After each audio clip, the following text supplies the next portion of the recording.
Hello ជំរាបសួរសួស្តីទាំងអស់គ្នាចាស្វាគមន៍សម្រាប់អ្នកដែលកំពុងតែមើលវីដេអូនេះអញ្ចឹងសម្រាប់វីដេអូនេះយើងមកមើលរិស័យនៅក្នុងខែ11សម្រាប់អ្នកឆ្នាំឆ្លូវទាំងអស់គ្នាថាគាត់ជួបរឿងអីល្អរឿងអ្វីដែលគាត់គួរតែជៀសវាងចាអញ្ចឹងយើងមើលអំពីគោលនៅក្នុងខែ11តាក់ទងជាមួយនឹងឆ្នាំឆ្លូវណាចាសម្រាប់អ្នកឆ្នាំឆ្លូវណាតាក់ទងជាមួយនឹង Hermit ណាពាក់ព័ន្ធជាមួយអ្នកថែរក្សាណាពាក់ព័ន្ធជាមួយនឹងជីដូនជីតាម៉ាកងពាក់ព័ន្ធជាមួយនឹងផ្លូវងឹតផ្សេងណាសម្រាប់អ្នកជឿណាហើយមួយទៀតបើសិនជា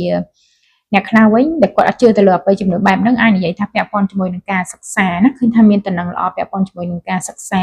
ចាឃើញថាល្អប៉ុន្តែពាក់ព័ន្ធជាមួយនឹងការងាររកស៊ីវិញឃើញថាទទួលបានភាពយឺតយ៉ាវណាសម្រាប់អ្នកឆ្នាំហ្នឹងណាចាឥឡូវយើងមើលតិចមើលសម្រាប់រឿងការងារណាសម្រាប់អ្នកឆ្នាំឆ្លូវយ៉ាងណាដែរចាមានរឿងអីល្អរឿងអ្វីដែលគាត់គួរតែជៀសវាងដែរចាសម្រាប់អ្នកឆ្នាំឆ្លូវណាចាមើលរឿងការងាររបស់គាត់ចា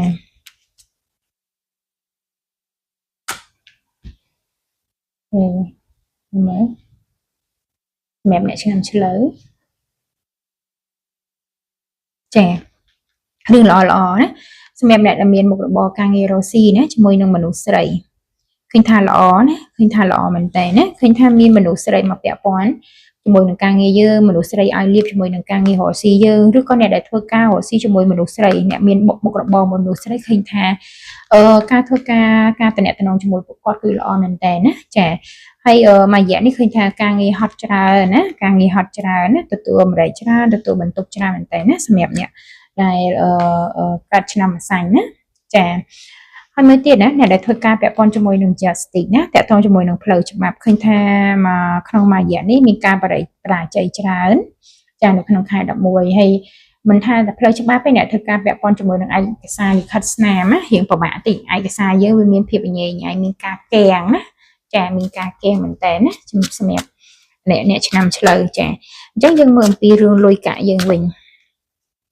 លុយកាក់យើងយ៉ាងណាដែរល្អទេចាសម្រាប់អ្នកឆ្នាំឆ្លូវហ្នឹងលុយកាក់មិនដែរចាសម្រាប់អ្នកឆ្នាំឆ្លូវណាឃើញថាលុយកាក់យើងណាយើងទោះបីជាវាមានបញ្ហាបន្តិចតែយើងអាចដោះបានណាដោះបា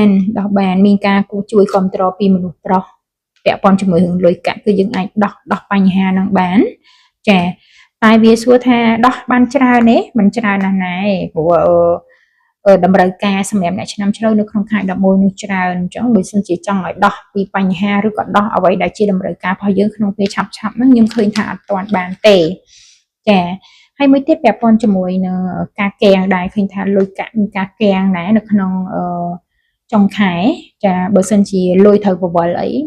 ណា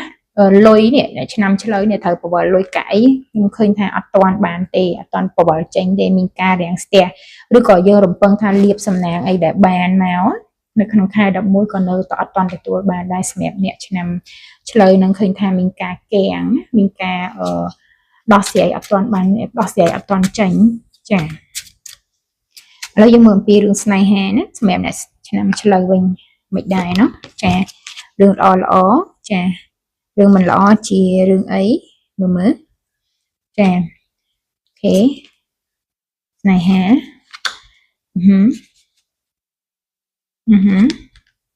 ចាតំណែងស្នេហាណាឃើញថាសម្រាប់មនុស្សប្រុសនៅក្នុងខែ11នេះអ្នកឆ្នាំឆ្លូវណាបានជួបមនុស្សស្រីដែលល្អពូកែណាជាមនុស្សស្រីដែលអាចយកធ្វើជាប្រពន្ធសម្រាប់ខ្លួនយើងបានណាហើយក្នុងនេះដែរឃើញថាយើងអាចជួបតែជិះវៀងជាមួយនឹងមនុស្សស្រីដែលយើងជួបនៅកន្លែងសបាយនៅពេលយប់យ៉ាប់ប្រយ៉ែងព្រោះមនុស្សស្រីហ្នឹងនាំភាពសោយនាំភាពមិនល្អឲ្យយើងណាធ្វើឲ្យយើងខាត់បងទ្រព្យសម្បត្តិលុយកាក់ដែរចាអញ្ចឹងប្រយ័ត្នប្រយែងមែនតើណាខ្ញុំហាមបំផុតគឺមនុស្សប្រុសឆ្នាំឆ្លូវនៅក្នុងខែ11នេះពាក់ព័ន្ធជាមួយនឹងមនុស្សស្រីដែលមានឋានៈអត់សូវល្អណាខ្ញុំប្រយ័ត្នប្រយែងព្រោះដោយសារអាចឃើញថានាំរឿងមិនល្អឲ្យគាត់ណាសម្រាប់មនុស្សស្រីវិញយើងអត់តបានជួបមនុស្សប្រុសដែលពេញចិត្តទេយើងនៅធ្វើជា the star ត្រូវធ្វើជាស្រីស្អាតត្រូវសบายនៅឡើយណាចាហើយអាចទីមួយទៀតមនុស្សដែលចូលមកក៏អត់ស្មោះត្រង់ជាមួយនឹងយើងដែរចាមិនស្មោះត្រង់ទេ ហើយសម្រាប់អ្នកដែលមានដៃគូជីវិតស្នេហាហើយណាអាចថាដៃគូបើសិនជាយើងជាមនុស្សស្រីអាចដៃគូយើងតែមានតំណែងស្នេហាជាមួយនឹងមនុស្សស្រីខាងក្រៅចាជាមនុស្សស្រីរស់ស៊ីពេលយប់មនុស្សស្រីចាក់មិនចាក់អិស្រាបៀអីមនុស្សស្រីដែលគាត់មានសេវាចាសេវាពេលយប់អីចឹងទៅណាចាអាចថាគាត់ជាអ្នកធ្វើការក្នុងភោជនីយដ្ឋានអីចឹងបែប service ចឹងទៅចាហ្នឹងហើយសម្រាប់អាចនឹងមានបញ្ហាបែបហ្នឹងណាចាអូខេចឹងដូចជាមិនអីទេឃើញថាឲ្យតែប្រយ័ត្នប្រយែងត្រង់ចំណុចហ្នឹងតិចណាចាចឹងអរគុណច្រើនមែនតើណាសម្រាប់អ្នកឆ្នាំឆ្លូវចំពោះសំណើឲ្យជួបគ្នាវីដេអូក្រោយទៀតណាបាយបាយ